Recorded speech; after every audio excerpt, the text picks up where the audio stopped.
Hey everybody. Um, for CS161 this term, the recommended program that I would like you to use for developing your code is called Visual Studio.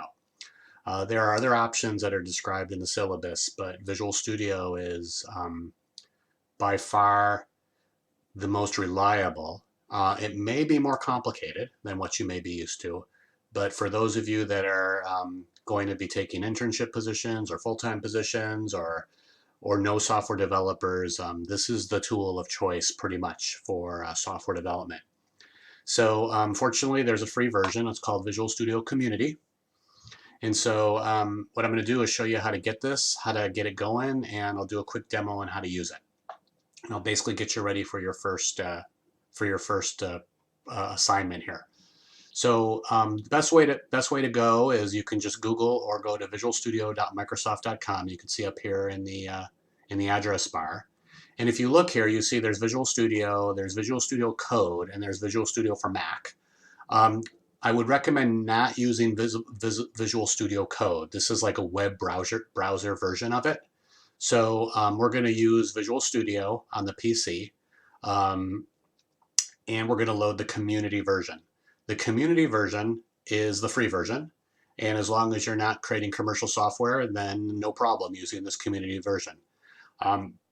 When you go ahead and click to download this, it'll take you to a download page. It'll want to get some information from you. This is optional. You can enter it if you want, or you can just X out of it. You'll eventually get the executable downloaded. I already had it, so it went really quick here for me. Then you'll get this Visual Studio installer. And it's going to look a little different because I've already installed it, but I'll explain that as we go. So by the way, this whole install procedure will take, I don't know, maybe 15 minutes.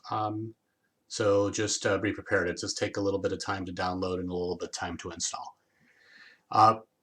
The first window that you'll get after you get it going will look something like this. And you can see that it's a complicated window with a number of things to check off here. The item that you need to check off is this box called Desktop Development with C++. This is what we're going to use. We're using C++, that's the language we're using, and we're going to develop on a desktop using standard PC applications here. Anything else that you select might break your environment or create some complications. If you're going to select anything else, do it at your own risk.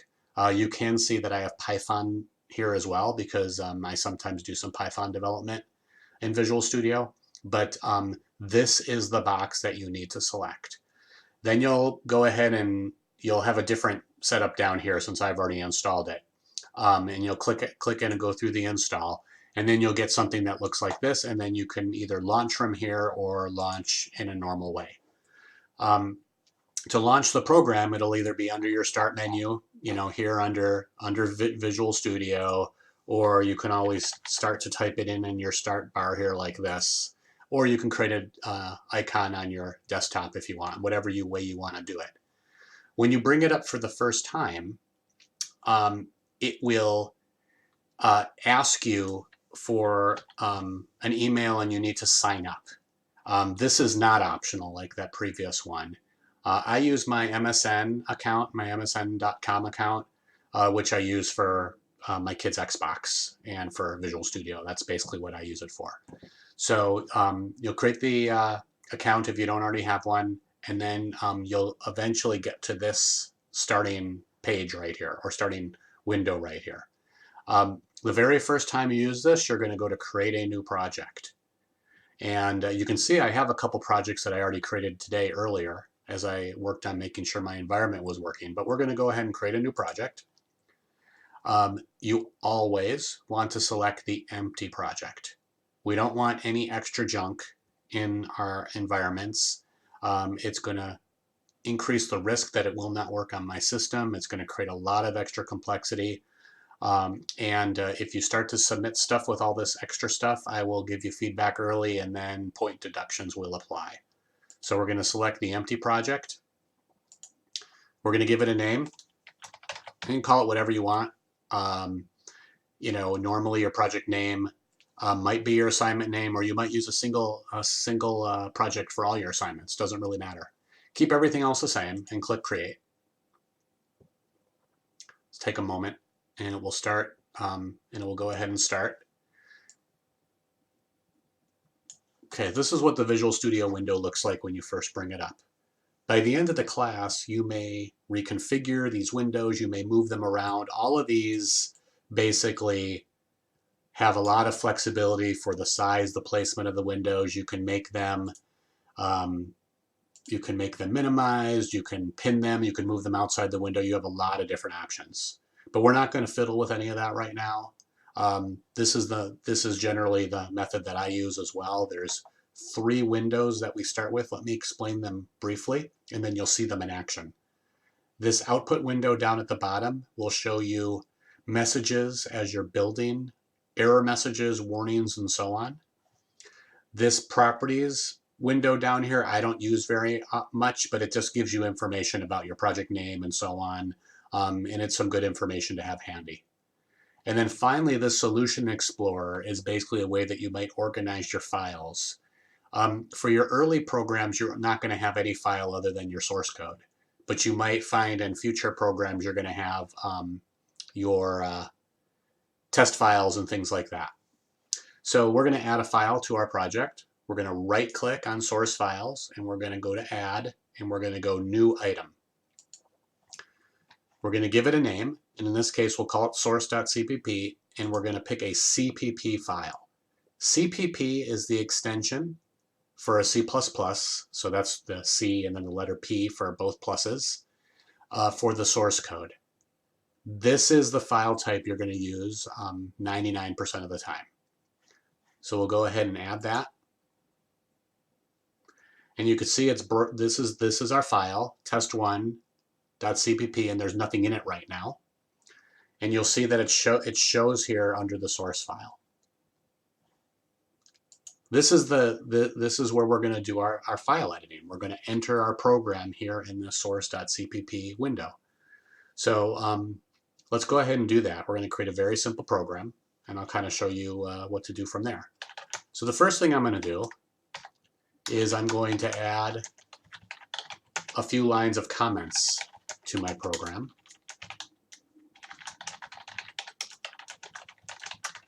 And what I'm doing here is I'm role modeling what I want to see in your programs. I want to see,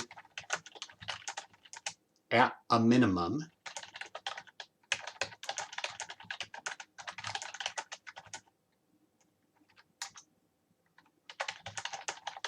the name, the date. This is assignment 3, for example, at a minimum, all right? Any other comments you want to give me are good, but if you don't do this, it's like you're turning in your work without writing your name at the top of the page, and it will result in point deductions, because I have to do a bunch of detective work to kind of go back and figure out if I have 3 files called source.cpp and I don't have this header information, that I don't know who belongs to who. So headers are a requirement, and good comments are requirements as well. And we'll talk more about that through the class. The next part of your program are what are called standard include files.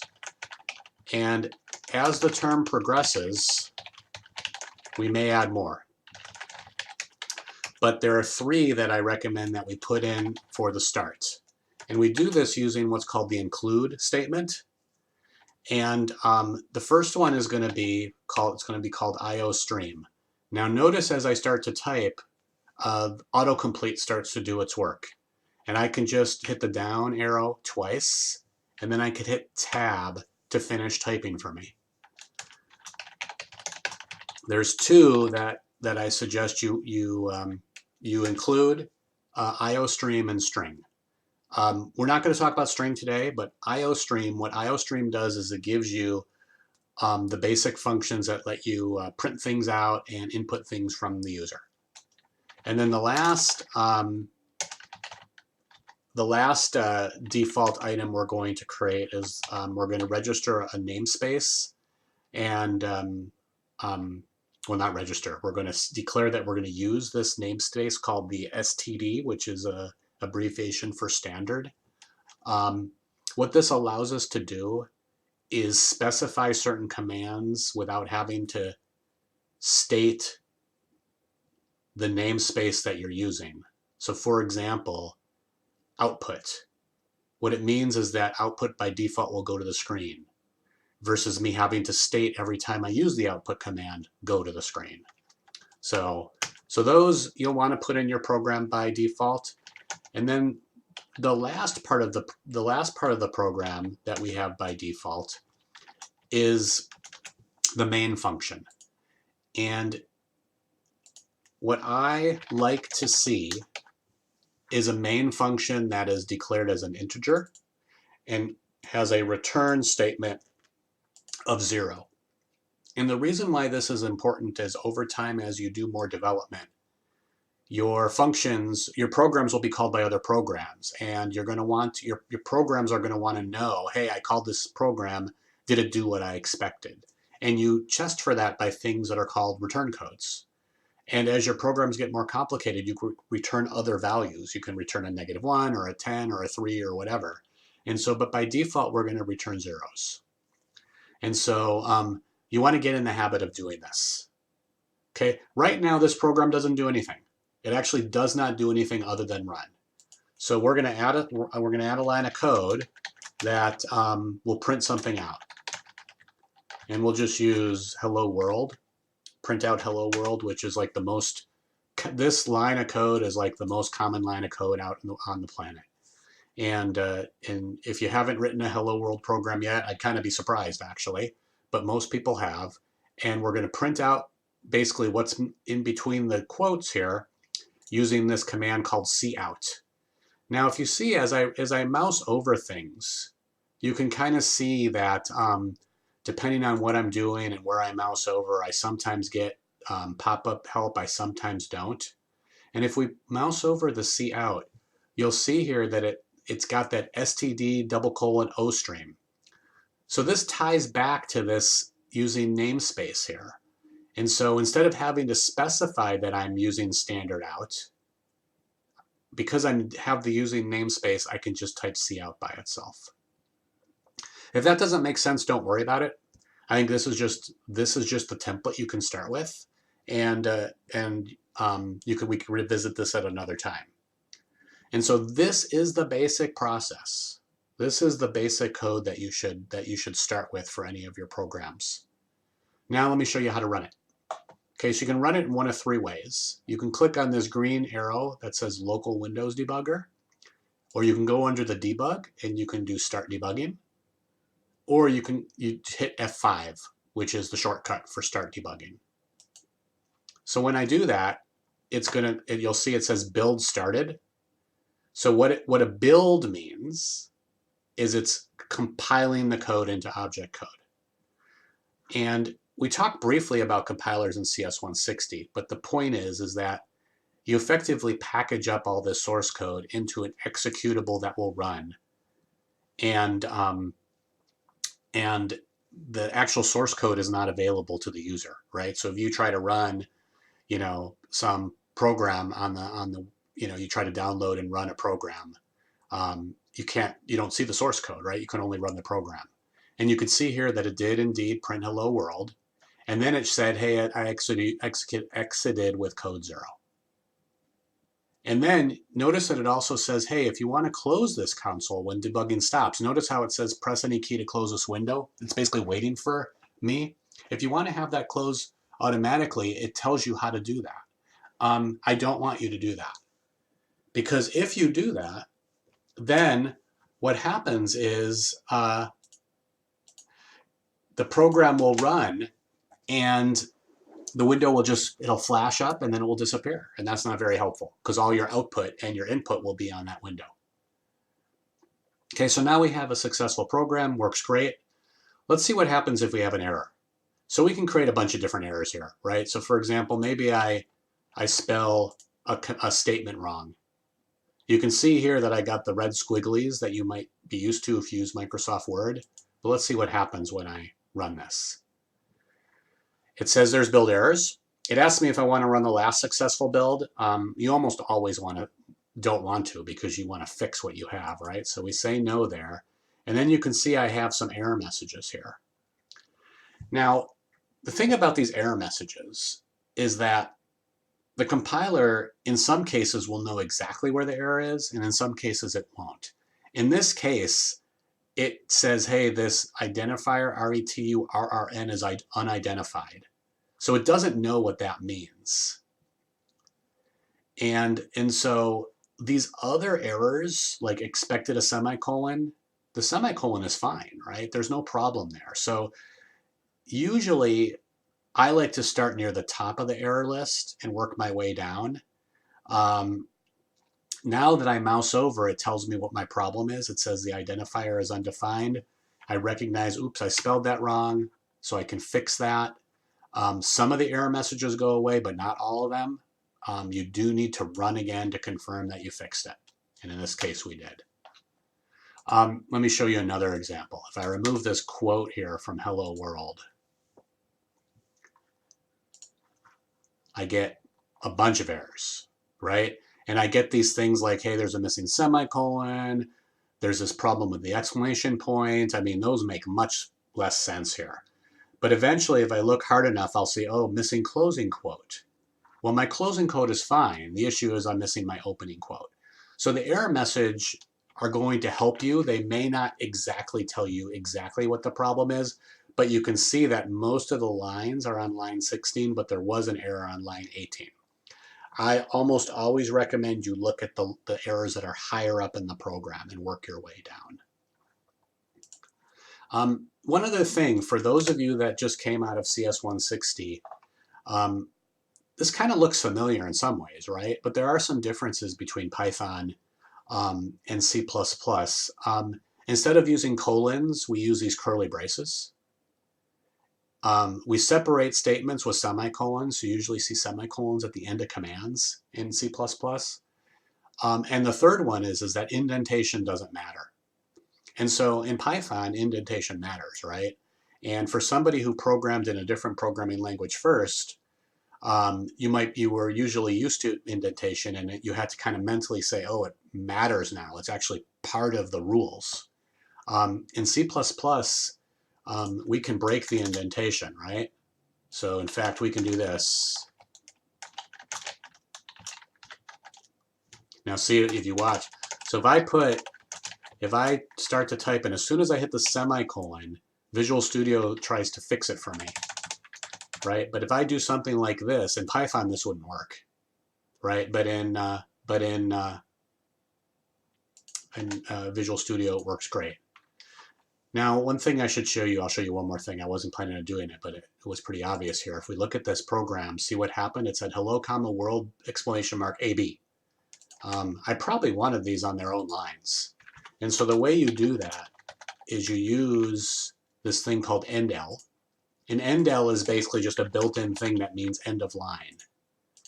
And you just put it after what you're trying to print here. Cout basically takes one or more things separated by double less than signs, right? So I could even do this, right?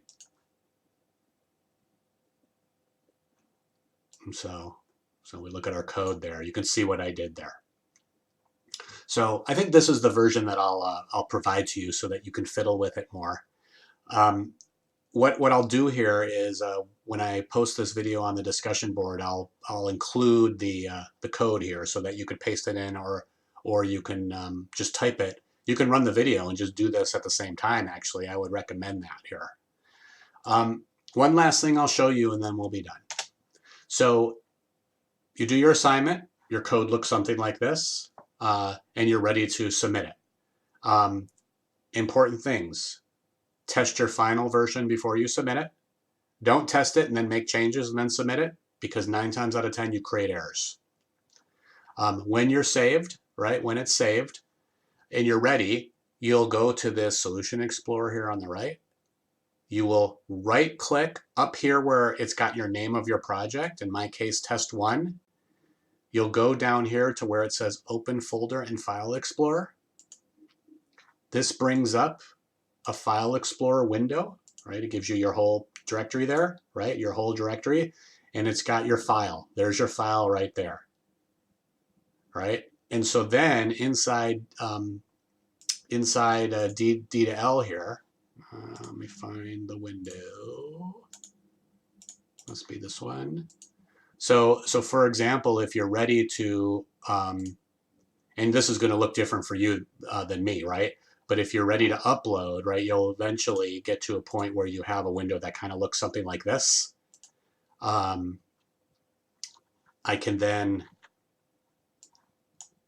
drag this over like this, or I can click upload. And then once I have this, I can enter the directory and I can go from there. So that source, that CPP file, that's what I want you to upload. I don't want you to upload anything else unless I tell you otherwise. Sometimes students upload project files. Sometimes they zip the whole directory. That will result in point penalties because it's extra work for all of us. Just the source file and any other files that I may specify as needed. So that's your basic process here. Questions, post on the discussion, and we'll follow up. And thanks for watching.